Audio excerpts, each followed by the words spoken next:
자, 이번에는 그 검찰 이야기를 해보겠습니다. 그 심우정 검찰총장 관련인데요.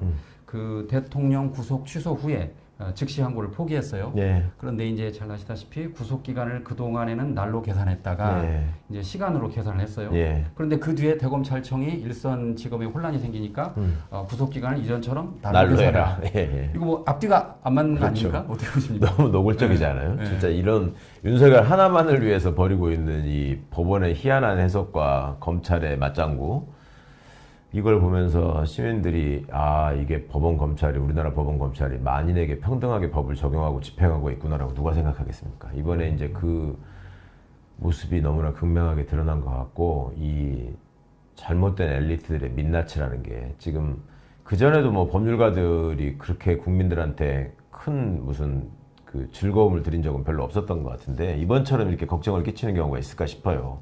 각 직역에 있는 사람들이 다 그렇잖아. 지금 검찰, 법원, 공수처, 뭐 혼자 할 거 없이 전부 다 속색이는 존재가 됐잖아요. 그런데 그럼에도 불구하고 검찰이 이렇게 무리한 행동을 계속 반복하고 있었던 이유가 뭘까? 그거는 아무리 생각해봐도 그 심우정 개인의 어떤 그 범죄 행위를 덮기 위한 것, 그 다음에 검찰 조직이 또 본격적으로 수사를 받을 수밖에 없는 상황, 이거를 최대한 모면하고 지연시키려는 수작 아니었을까 싶습니다. 이제 마지못해서 김성훈 등에 대한 그 영장을 청구를 했죠. 예, 어저께. 예.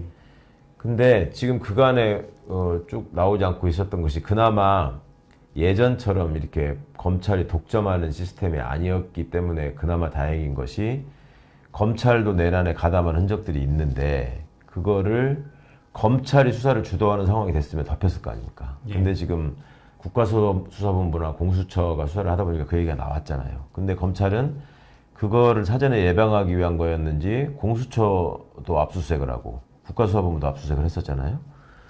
그러다 보니까 이제 이 사실이 나온 건데, 일단 김용현의 자진 출석과 관련해서 심우정과 또 대검 차장 이진동이 김용현과 무슨 통화를 했는가, 왜 통화를 했는가, 무슨 얘기를 했는가, 이런 것들이 좀 밝혀져야 되는 게 하나가 확실히 나왔고, 그 다음에 계엄 상황이 벌어진 과정에서 선관위 서버 탈취를 위해서 대검과 방첩사와 국정원이 서로 협조하는 전화가 오갔다라는 것도 드러나고 해서, 그 당장 심우정 개인의 입장이 제일 급할 거고, 그 다음에 검찰 조직이 내란의 주요 임무에 동원됐는가의 문제에 대해서 굉장히 불안할 거고, 그래서 지금 벌어진 일이 아닌가 싶습니다.